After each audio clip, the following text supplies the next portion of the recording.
Hi, this is Christophe,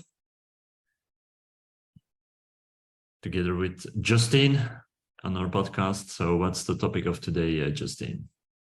So Christophe doesn't know the topic of today. I thought I'm going to spring it on him. Christophe? Mm-hmm. The topic of today's conversation is how to use superconscious or hypnosis to make your life more fun. That's interesting. That's interesting. So what comes to mind, Christophe, when I give you that question? How would you use superconscious or hypnosis to make your life more fun? Everything starts with a feeling, right? Mm-hmm. I personally have this theory: a feeling one-on-one creates a new situation. So if I have a bad feeling, I will create tomorrow or next week a bad situation. If I have a sad feeling, tomorrow or next week, this feeling will create a new sad situation. So if I have a great feeling, an uplifting feeling, I'm absolutely sure that tomorrow or next week, this feeling will generate a new situation which is based on this uplifting feeling. So feeling is important, correct? Yep. Now, the only thing is I kind of forget. I tend to,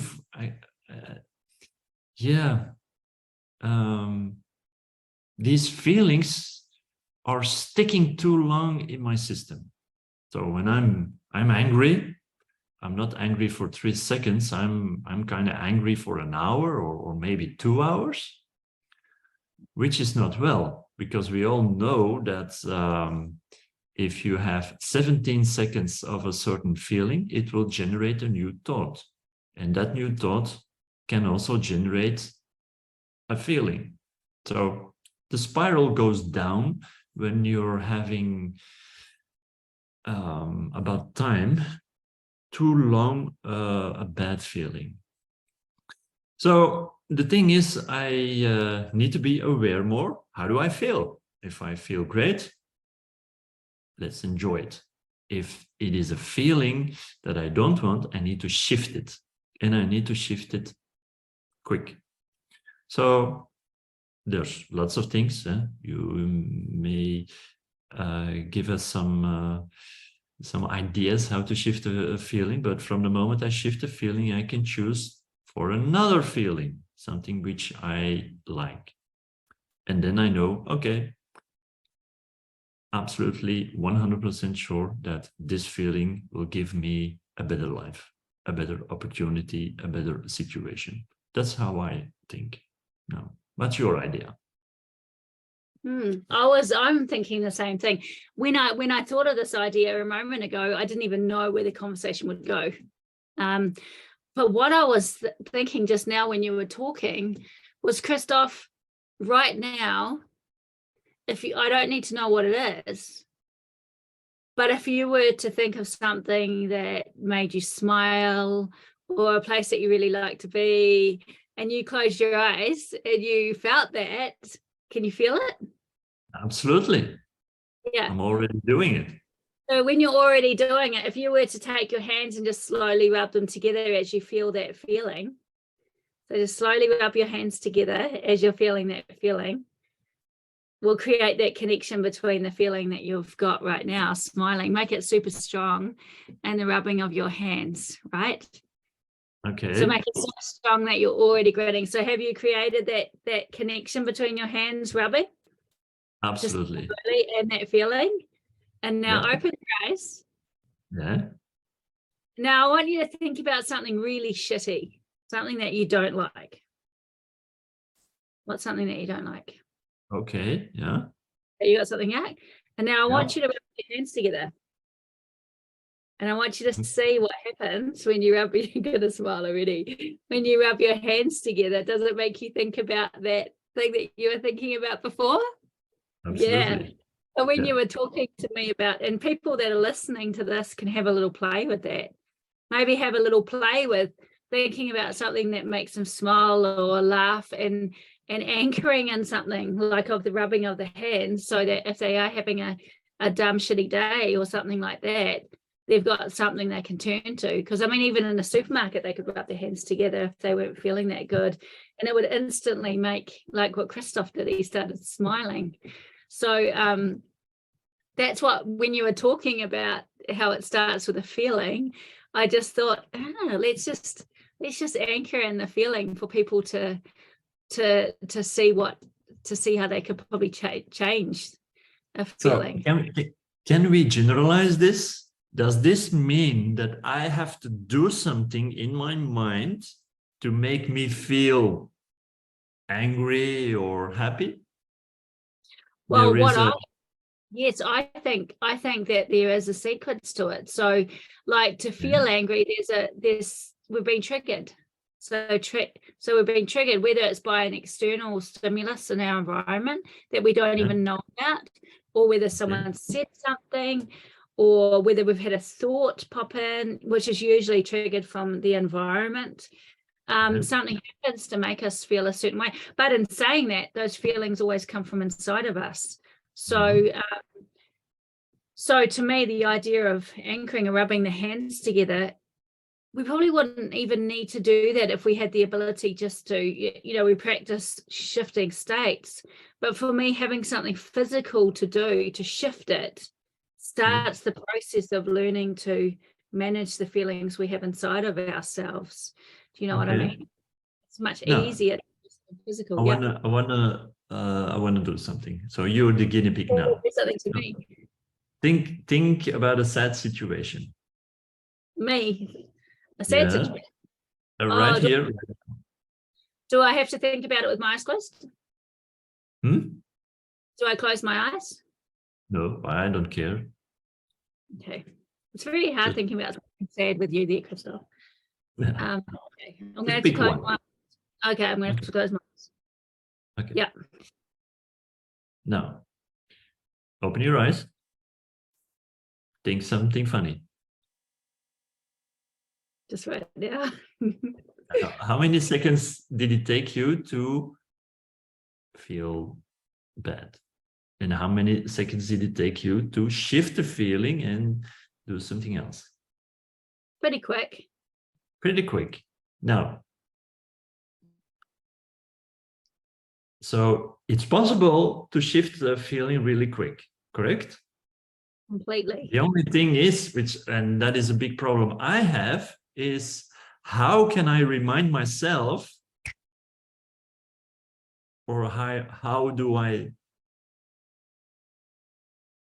consciously get the information how I'm feeling? Because when I'm stuck too long in a bad feeling, it doesn't help me. So can you give me some tips how? To be honest, Christophe, I think 100%, and people might not like me saying it, but I think that we get triggered and a feeling comes up, and then I think there is a moment where we have a choice. It might not be straight away, but there is always a moment where we consciously know that we're staying in that space. Of course, and I agree. But I would like to have a tip, an idea. The tip is once that you know consciously that you're doing that you do something else, even physical, like moving the hands together, that you've anchored. Now, wonderful. because when you know that you've actually got a choice, we don't have a choice in how we instantly feel when we're triggered. Nobody has a choice to see a movie and suddenly start crying, or to walk in a room and feel bad. But there will be a moment where we get that third person reflection where we go, I wonder why I'm sad. And it's at that point where we have to take responsibility for how we feel and choose to switch it or choose to stay. And if you're choosing to stay, then own it. I'm choosing to be mad, and I'm going to stay mad because I feel like it. And who cares, as long as you're not hurting anyone? It doesn't matter if you're mad and grumpy or sad or crying or anything, as long as you're not hurting anybody else. You have the right to feel however you want to feel, but own it. So when your brain kicks in or your mind kicks in going, wow, I'm still sad, make a choice. Do I want to be sad, or do I want to switch myself out of it and own whatever that is? Because like I said, if you want to be angry, be angry. As long as you're not hurting anyone, feel angry. It can feel good to be angry, but don't be a victim in it. Choose to be angry. Yeah, does that make sense? I love it. So can you agree on the idea that a feeling works as a GPS towards a new situation? 100%. So the reason why I say that is feelings, I don't know how long we've got, but feelings are interesting because positive feelings and emotions orientate us towards positive things. It's known. Negative, what we call negative emotions, to me, they're not, they're just another feeling. It orientates us, like fear and like anger, it orientates us towards what the threat or danger is. So if you are scared of spiders, you are programmed for your pupils to go small, for your mind to search where the spiders are so you know where they are. So a person that's scared of spiders will know, especially a big fear, will know where the spiders are in the room, right? Our mind will draw us towards threat and danger to keep us safe. So if we have a feeling in our body that is not a positive feeling, it's going to look for that feeling and draw us towards it as a safety mechanism. Like, have you know this, Christophe, but for people listening, how often do you hear people saying, I dated this guy and he cheated? Oh, and then I met this other guy and he cheated. Oh, and I went for this other guy, different nationality, looks different, great family, and he cheated. And it's like you have a feeling inside yourself, and your mind, your subconscious can pick that energy in the environment because it has to for survival. And it's pointing you towards that guy and it's saying to you, don't go there, threat and danger. But what do? There's connection there. I'm going to go there because I feel like he's the one. Because your mind's saying, hey, watch that. And we get a bit confused. And so it draws us towards trouble again and again until you shift that feeling. And I mean, that happens with positive. When we get our mind into a space of positivity, that positive feeling opens our mind up to connection, to new possibilities, to creativity, to all of these things open up. And this is just positive psychology, the difference between positive and negative on our brain and what it does. So if you have positive emotions going on and positive feelings of love, you're going to be drawn to that. You're going to see it all around you. I mean, how many people, when they're having a really good day, notice things in their environment, like a flower that's come out that they haven't seen before because they haven't been in a good mood? Do you know what I mean? So the feelings that are in our bodies totally 100% influence what we see in our environment every day. Doesn't mean the other stuff isn't going on, but we only see so much of our environment around us, and what we see is based on what's going on in our body. And if we're in anger, fear, guilt, and all those things, our mind is going to be protecting us massively and pointing out all the threats and dangers instead of all the possibilities. It's just the way our mind is. So if we can get a hold on our emotions and how we feel, then our life is going to get better. And that's where I said it comes to choice. What are you choosing to sit in?